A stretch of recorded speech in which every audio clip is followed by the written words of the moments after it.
Movie की starting होती है एक लड़के एवन को दिखाते हुए जो अपने फ्रेंड्स के साथ बेसबॉल खेल रहा है। उसे गेम्स खेलने का क्रेज है और साथ ही साथ वो न्यूयॉर्क यांकीज टीम को बहुत ज्यादा पसंद करता है। वो हमेशा से चाहता था कि उनकी फुटबॉल टीम में चला जाए और यहाँ भी वो खुद को फुटबॉल खेलते हुए इमेजिन करता है। पर उन्हीं ख्यालों में ये बेसबॉल गेम भी ठीक से खेल नहीं पाता और गिर जाता है। तो इसके दोस्त इसे बुली करने लगते हैं और कहते हैं कि तुम तो हमारे साथ खेलने मत ही आया करो। एवन इस बात की वजह से बहुत उदास हो जाता है। अब एक दिन वो उसी ग्राउंड में खेल रहा होता है तो उसे एक टूटी फूटी गाड़ी के नीचे से पुरानी सी बॉल मिलती है जिसे उठाकर वो अपने घर ले आता है। फिर उधर हम न्यूज देखते हैं जिसमें हमें पता चलता है कि यांकी स्टेडियम अपनी टीम को बहुत अच्छी ट्रेनिंग दे रहा है और इसी ट्रेनिंग की वजह से ये टीम स्पोर्ट्स में सबसे आगे है। हर बार मैच जीत जाती है। पर ये कहा जाता है कि यांकीज टीम में एक ऐसा प्लेयर है जिसके पास एक मैजिकल बैट है और इसी मैजिकल बैट की वजह से वो हमेशा जीत जाता है और इस प्लेयर का नाम है रूथ। दूसरी तरफ हमें शिकागो की टीम का कैप्टन दिखाया जाता है। उसे इस चीज का बहुत गुस्सा होता है कि पिछले कई राउंड्स में वो हमेशा हारते हैं। दुनिया उन्हें लूजर्स के नाम से जानने लगेगी। वो अपने प्लेयर के सामने रोता रहता है इस रूथ को किसी तरह से हराओ वरना हम कभी नहीं जीत सकेंगे। वो अपने प्लेयर को बुला के कहता है कि तुम्हें रूथ से उसका बैट छीनना होगा। तो प्लेयर आगे से घबरा जाता है और कहता है कैप्टन ये कोई आसान काम नहीं है। तो कैप्टन कहता है अगर तुम ऐसा ना कर सके तो मैं खुद तुम्हें अपनी टीम से निकाल दूंगा। अब उधर एवन जब अपने कमरे में आता है तो उस बॉल को साइड पे रख के अपने कमरे में लगे हुए यांकीज पोस्टर को फाड़ने लगता है क्योंकि उसे यकीन नहीं था कि वो कभी भी इनकी टीम में जा सकेगा, इनके साथ खेल सकेगा। और उसके दोस्त हमेशा उसे बुली करते थे तो उसके सारे ख्वाब ही टूट चुके थे। ऐसा करने के बाद जब वो पीछे मुड़ के देखता है तो वो बॉल जो उसने लाकर फेंका था बात कर रहा होता है और वो एवन से कहता है तुम्हें मुझे यहाँ नहीं लाना चाहिए था, तुमने मुझे क्यों उठाया। अब एवन ये देख के घबरा जाता है लेकिन जब उसकी मॉम उसके रूम में आती है तो उन्हें बताने लगता है मॉम ये देखिए ये बॉल बात कर रही है। तो जब उसकी मॉम उस बॉल को ऑब्जर्व करती है तो वो बॉल नहीं बोलती। तो पता चलता है कि बॉल सिर्फ एवन के सामने ही बोल सकती है, यानी बॉल की आवाज सिर्फ एवन ही सुन सकता है। तो उसकी मॉम एवन से कहती है बेटा तुम्हारा वहम है, ऐसा कुछ नहीं होता, चलो आराम से बैठ जाओ। अब मैं आपको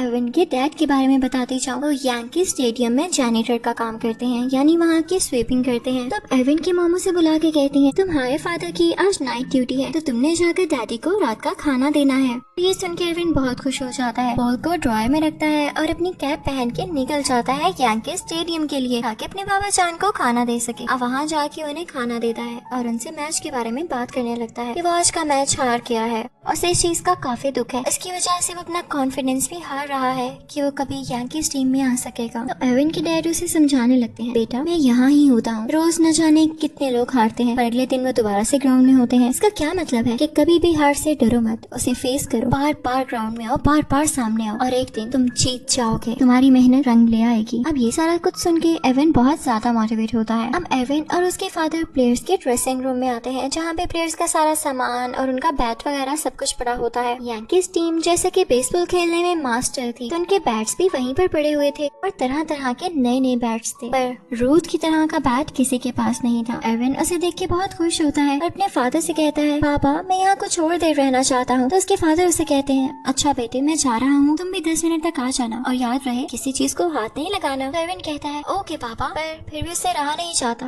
और रूथ के बैट को टच करने की कोशिश करता है। पर तभी वहाँ पर एक आदमी आ जाता है। इनफैक्ट ये वही आदमी होता है जो कि शिकागो की टीम का प्लेयर है और इसे रूथ का बैट चुराने का ऑर्डर दिया गया है। ये यहाँ पे गार्ड का भेस बदल के आता है ताकि किसी को कोई शक ना हो और यह एरविन को डॉन के गुस्से से बाहर भेज देता है। अब एरविन तो घर आ चुका था और सुबह वो दोबारा से पोस्टर्स लगाता है और काफी खुश होता है। तभी साथ ही साथ एरविन उस बॉल से भी बात करने लगता है। तो वो बॉल बताता है तुम्हें पता है मैं वर्ल्ड सीरीज भी खेल चुका हूँ, लेकिन जब एक बार रन लगाया गया तो होम रन की बजाय फाउल हो गया। मैं ग्राउंड से कहीं दूर जाके गिरा और जानते हो किसी को मेरी कोई फिक्र नहीं थी, ना मुझे किसी ने ढूंढने की कोशिश की। तो बस मैं इसी तरह थक के खाता हुआ यहाँ आ गया। जैसे मेरे ख्वाब टूटे तुम्हारे भी ख्वाब कहीं इस तरह न टूट जाए, दुनिया तुम्हारी कदर नहीं करेगी। तो बेहतर है कि तुम अपने ख्वाबों को अभी से दबा लो ताकि तुम्हें बाद में न दुख हो।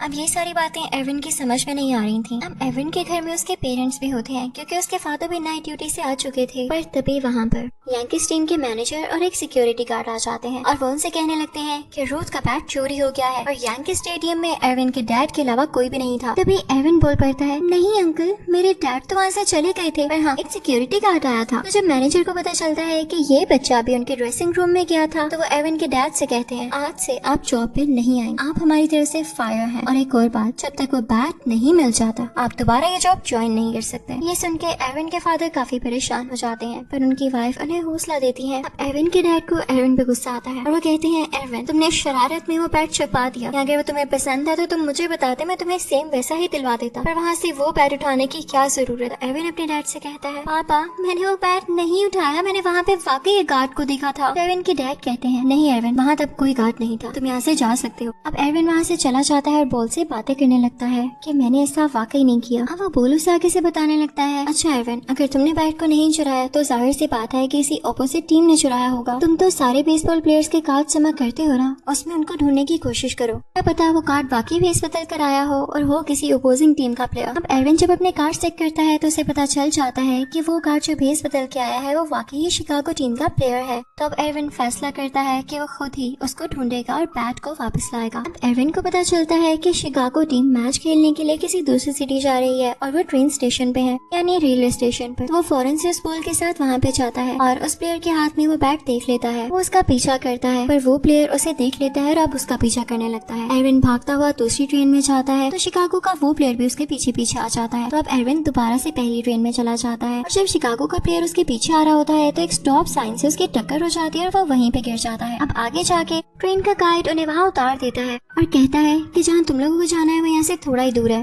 अब एरविन वहीं पे रेस्ट करने लगता है और अब उस बैट को निकाल के देखता है तो वो एक फीमेल बैट होती है जो बोल सकती है। अब वो बैट एरविन से कहने लगती है कि मुझे रोड तक पहुँचा दो, परसों शिकागो में उसका मैच है, मुझे उसके साथ यूनाइट होना है ताकि वो जीत सके, कि उसने मुझे बड़े प्यार से बनवाया था और मैं हर मैच उसे जितवाती हूँ। पर यहाँ एरविन कहने लगता है, नहीं, मुझे पहले न्यूयॉर्क जाना होगा ताकि मैं सबको बता सकूं कि मेरे डैड चोर नहीं है और ये बैट मिल गया है। पर वो बैट कहती है, नहीं नहीं, मुझे रूथ तक पहुँचाओ, जब रूथ के पास ऑटोमेटिकली बैट आ जाएगा तो तुम्हारे फादर पर से भी इल्जाम हट जाएगा। लेकिन तभी वहाँ पे शिकागो का प्लेयर आ जाता है और लंगड़ाता लंगड़ाता वहाँ पे पहुँचता है। तो एरविन और उसके साथी यानी वो बॉल और बैट छुप जाते हैं। अब एरविन वहाँ पे आके कॉल करने लगता है अपने उसी कैप्टन को। अब तभी वो शिकागो प्लेयर देखता है कि बैट केस तो वहीं पे पड़ा है। इसके बाद एरविन अपनी चीजें लेके वहाँ से निकल पड़ता है तो शिकागो प्लेयर भी उनके पीछे पीछे भागने लगता है, पर सामने से ट्रेन आने की वजह से उसे वापस जाना पड़ता है और एरविन और आगे चला जाता है। यहाँ एरविन एक वेयर हाउस में पहुँचता है जहाँ रेडियो सुनने से उसे पता चलता है कि यांकीज टीम हार गई है। तो वो डिसाइड करता है कि वो शिकागो जाएगा कि रूथ को उसका बैट दे सके।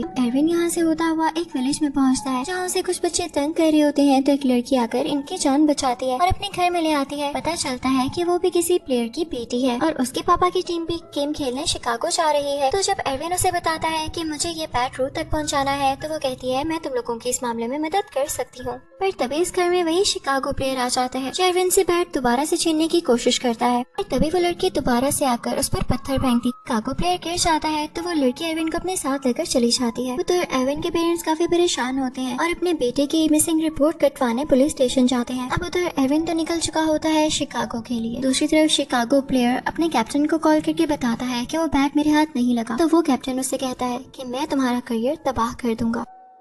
उधर एरविन के पास एक लेटर होता है जो कि उसी बच्ची ने दिया होता है कि जाकर मेरे डैड को दे देना, वो तुम्हें अपने साथ ही शिकागो ले जाएंगे। तो एरविन खुशी खुशी उसके डैड के पास जाता है, उन्हें लेटर देता है तो उसके डैड मान जाते हैं। और फिर थोड़े रास्ते के बाद उस लड़की के डैड उन लोगों को यांकी स्टेडियम छोड़ देते हैं, यानी यांकीज टीम जिस होटल में रुकी होती है वहाँ पर। अब एरविन उस होटल में जाके रूथ को उसका बैट देने की कोशिश करता है, पर तभी उसके पीछे वो शिकागो प्लेयर भी आ चुका था जो कि काफी गुस्से में था और अब तो किसी भी सूरत में वो बैट हासिल करना चाहता था। वहाँ टेबल से वो लॉन्ग ब्रेड उठाकर एरविन के बैग में रख देता है और रूथ का बैग निकाल लेता है। जब एरविन अपने बैग में से वो ब्रेड निकाल के रूथ को देता है तो उसे बहुत एम्बैरेसमेंट होती है। अब वो बॉल तेजी से जाते हुए शिकागो प्लेयर के पाँवों में जाती है ताकि उसे गिरा दे और वो बैट अपने साथ लेकर उस तरफ आ सके जहाँ पे एरविन और रूथ हैं। पर शिकागो प्लेयर ऐसा होने नहीं देता। जब शिकागो प्लेयर भाग रहा होता है तो वहाँ कैप्टन भी पहुँच चुका था। अब वो लोग एक कार में होते हैं। एरविन जब उन लोगों के पीछे जाता है तो वो लोग एरविन को भी कार में खींच लेते हैं। अब वहाँ जाकर कैप्टन इसको बताने लगता है कि देखो अब बैट हमारे पास है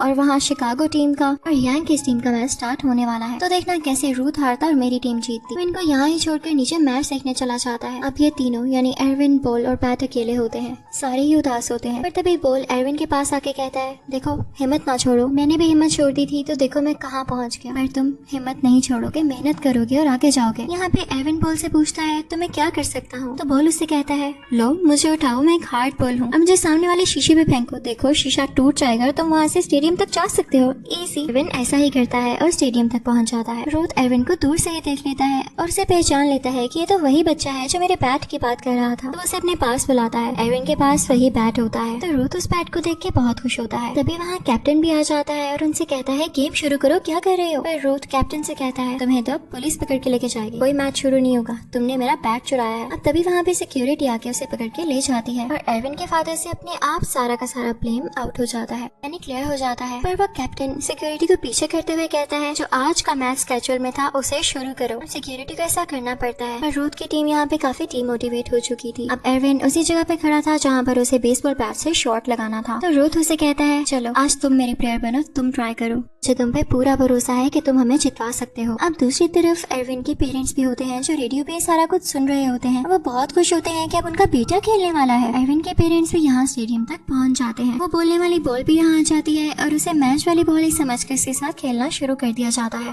पहले तो शॉट्स तो एरविन से मिस हो जाते हैं पर उसके डैड दूर दूर से शाउट कर रहे होते हैं Erwin you can do it. अब एरविन को यहाँ पे कॉन्फिडेंस आता है और अब वो शॉट लगाता है। अब यहाँ पर एरविन बॉल को हिट कर देता है और पूरा एक होम रन लगाता है, जिसके बाद सारे लोग बहुत खुश होते हैं। इसके बाद ये लोग जीत जाते हैं। वो खुशी खुशी रूथ को बैट वापस करता है और अपने पेरेंट्स के गले लगता है। फिर इसके बाद हम देखते हैं कि उसे शिकागो प्लेयर और कैप्टन को अरेस्ट कर लिया गया है क्योंकि उन्होंने रूथ का बैट चुराया था, यानी सबको उनके किए का बदला मिल जाता है और एरविन का भी ख्वाब पूरा हो जाता है। इसी के साथ ये मूवी एंड हो जाती है।